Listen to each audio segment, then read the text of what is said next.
إن الحمد لله وحده والحمد لله الذي أكرمنا بكتابه وشرفنا بخطابه وأدبناه بأدابه وجعلنا من أنصاره وأحزابه فإن الله فضل الإنسان بالنطق والبيان والعقل والعرفان ثم أدابه بالقرآن وأمره بكل بر وإحسان أشهد أن لا إله إلا الله وحده لا شريك له وأشهد أن محمدا عبده ورسوله لا نبي بعده والصلاة والسلام على رسول الله محمد بن عبد الله وعلى آله وصحبه ومن تبعه إلى يوم القيامة أما بعد فيا عباد الله اتقوا الله حق تقاته ولا تموتن إلا وأنتم مسلمون وقال تعالى عز وجل في القرآن الكريم أعوذ بالله السميع العليم من الشيطان الرجيم ووصى بها إبراهيم بنيه ويعقوب يا بني إن الله اصطفى لكم الدين فلا تموتن إلا وأنتم مسلمون أم كنتم شهداء إذ حضر يعقوب الموت إذ قال لبنيه ما تعبدون من بعدي قالوا نعبد إلهك وإله آبائك إبراهيم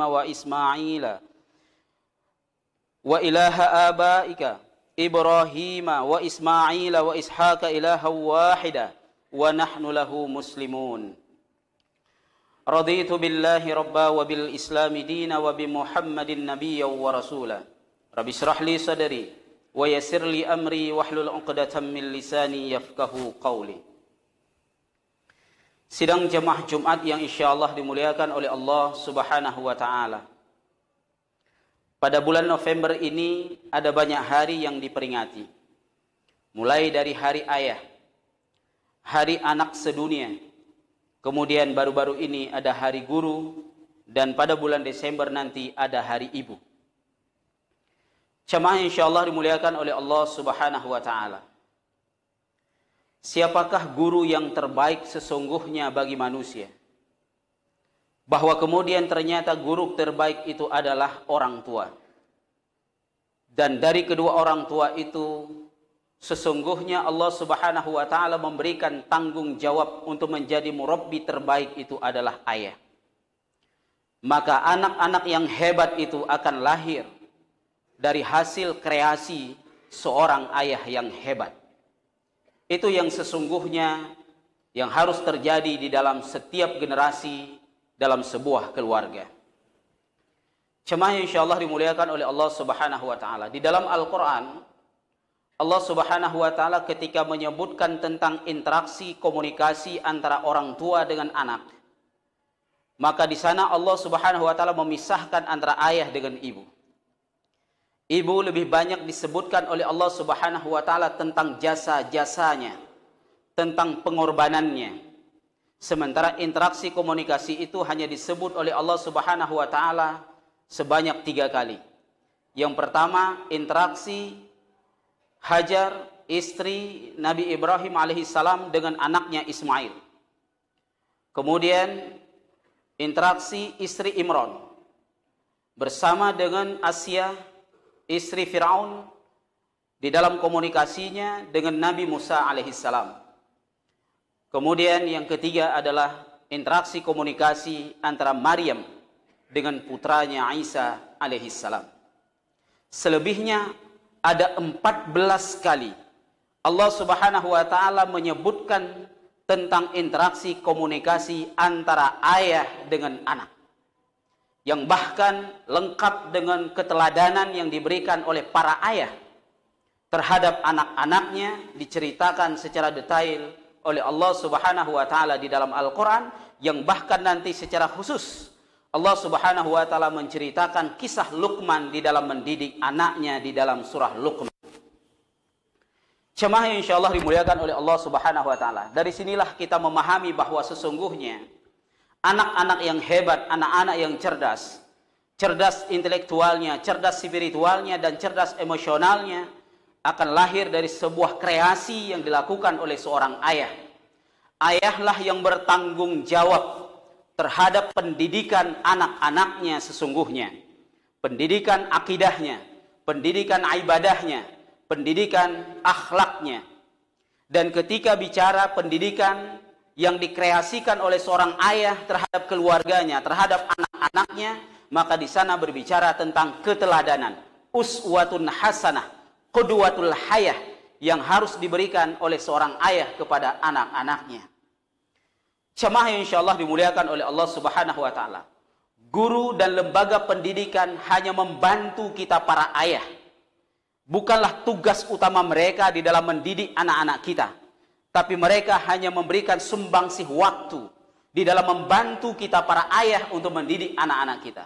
Persoalannya kemudian yang hari ini adalah para ayah, kebanyakan para ayah malas di dalam mendidik anak-anaknya. Karena malasnya ini kemudian dititipkan ke lembaga pendidikan, yang bahkan kemudian seolah ia menyerahkan seluruhnya kepada lembaga pendidikan, kepada para guru yang ada di sana, yang kemudian bahkan dia berlepas tangan dengan pendidikan anaknya. Saat para guru berkomunikasi dengan para ayah, lebih banyak sambutan komunikasi itu dilakukan justru oleh para ibu. Saat lembaga pendidikan mengundang orang tua wali atau orang tua wali santri, yang hadir di sana adalah para ibu. Sedikit sekali para ayah yang hadir, seolah ibu telah menjadi wali bagi anaknya, padahal wali itu adalah ayah. Jemaah yang insyaallah dimuliakan oleh Allah Subhanahu wa taala. Kisah Nabiullah Ibrahim diceritakan berepisode di dalam Al-Quran, di dalam interaksi komunikasi, di dalam mendidik anak-anaknya. Dimulai dari surah Al-Baqarah, kemudian nanti di dalam surah Ibrahim, kemudian lanjut di surah As-Saffat.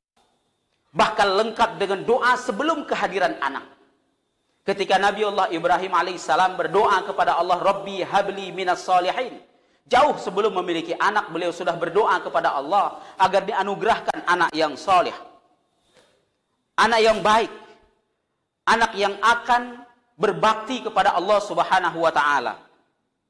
Bahkan kemudian Nabiullah Ibrahim alaihissalam memanjatkan doanya kepada Allah Subhanahu wa taala dengan kalimat Rabbi ja'alni muqimas shalah wa min dzurriyyati Rabbana taqabbal du'a.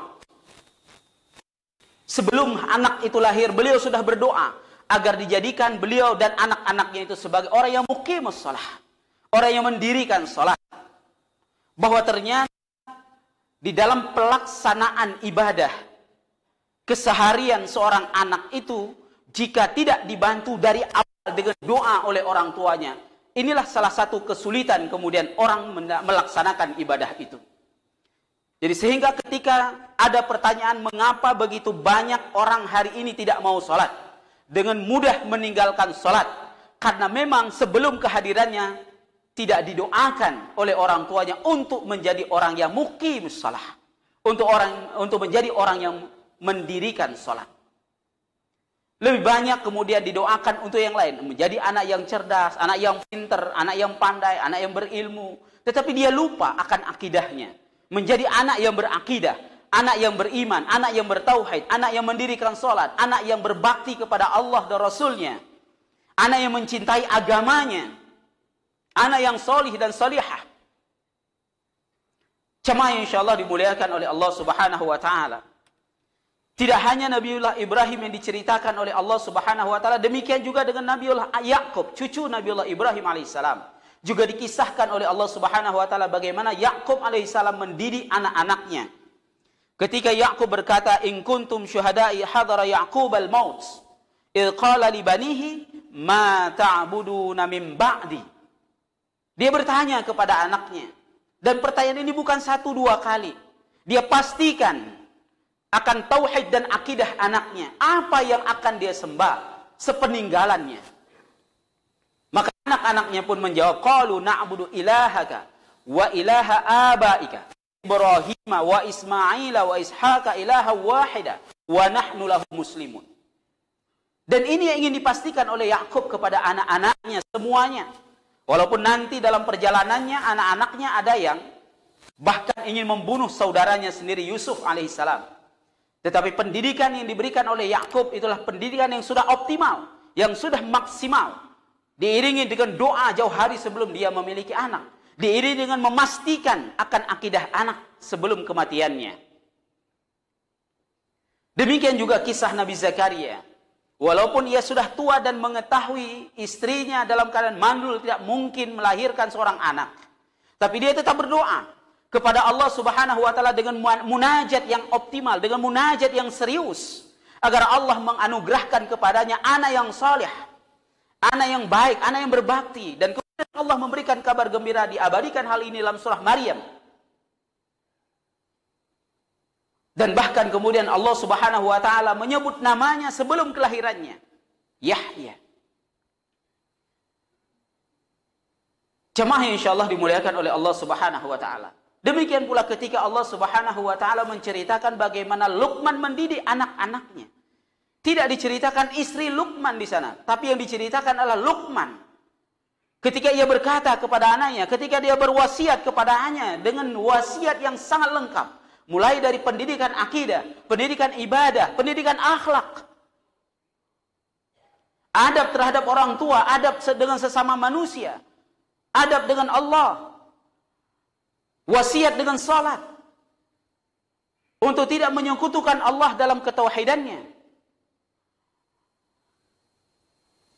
Rinci sekali Allah Subhanahu wa taala menceritakan kepada kita bagaimana pola pendidikan yang diberikan oleh para nabi dan rasul dan orang-orang soleh yang diabadikan oleh Allah Subhanahu wa taala dalam Al-Qur'an, dan semuanya itu adalah interaksi, komunikasi, pendidikan yang dibangun oleh para ayah.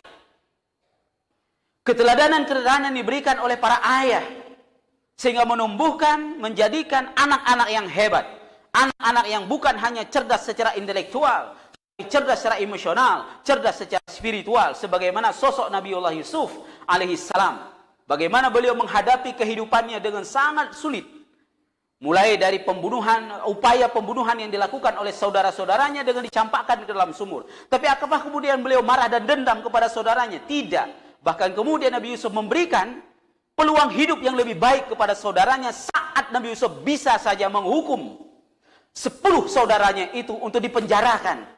Bahkan untuk dibunuh dan sebagainya. Beliau berkuasa saat itu. Tetapi tidak. Beliau tidak memendam dendam. Beliau tidak marah. Beliau ingin saudara itu taubat. Beliau ingin memperbaiki semuanya. Masa lalu ya sudah, masa lalu. Sekarang kita jalani kehidupan kembali dengan lebih baik. Cerdas emosionalnya. Cerdas spiritualnya saat diajak oleh Zulaikha untuk berzina. Hati Yusuf suka kepada Zulaikha. Apalagi Zulaikha yang memang sudah dari awal menarik hati dengan Yusuf. Tetapi Yusuf mempunyai bekal spiritual yang luar biasa dari ayahnya, dan ini hasil bimbingan dari ayahnya Yakub alaihissalam. Merasa takut kepada Allah dengan keimanannya yang luar biasa. Di tempat yang tidak mungkin diketahui oleh orang, tapi Yusuf menghindarinya. Ia mengatakan takut kepada Rabbnya. Cerdas secara spiritual, mampu menghadapi godaan itu, bahkan kemudian ia mengatakan penjara lebih baik bagiku daripada kehidupan kemewahan dalam kerajaan ini. Jemaah yang insyaallah dimuliakan oleh Allah Subhanahu wa taala. Demikian juga dengan intelektualitas. Penguasa tidak mampu memberikan solusi di musim penceklik, di mana masa penceklik akan datang, kemudian tidak ada solusi, tidak ada solusi yang bisa diberikan oleh penguasa dan orang-orang di sekitarnya untuk menyelesaikan solusi itu, untuk menyelesaikan permasalahan itu. Tapi Yusuf tampil kemudian memberikan solusi yang terbaik, yang bahkan bukan hanya mampu menghidupi rakyatnya, tapi bahkan rakyat yang jauh dari sana yang tidak dalam negerinya pun mampu dihidupi dengan solusi yang diberikan oleh Yusuf alaihissalam. Cerdas secara intelektual. Jemaah yang insyaallah dimuliakan oleh Allah Subhanahu wa taala. Maka tanggung jawab kita para ayah sesungguhnya untuk kemudian berkreasi terhadap anak-anak kita agar tumbuh menjadi anak-anak yang luar biasa hebat di masa yang akan datang. Jangan hanya berharap pada lembaga, pada guru, pada orang-orang yang mendidik, tetapi sejauh mana sudah tanggung jawab kita sebagai orang tua, sebagai ayah yang kemudian melaksanakan kewajiban-kewajiban kita dengan memberikan hak anak ketika kita memiliki anak. Bukankah kemudian ketika anak-anak kita sukses, kita akan mengatakan itu anak ayah? Siapa dulu dong ayahnya? Tapi mengapa ketika anak-anak itu gagal, tidak sukses, tidak berprestasi, lantas telunjuk kita, mulut kita menyodorkan kepada ibu, kepada istri kita. Itu gara-gara kamu. Kenapa engkau tidak mendidik anakmu? Ini anakmu dan seterusnya. Kenapa bukan anak kita? Kenapa begitu cepat kita melepaskan kalam kita kepada istri, kepada ibu si anak, bukan kepada kita? Padahal tanggung jawab itu ada di kita, di pundak kita.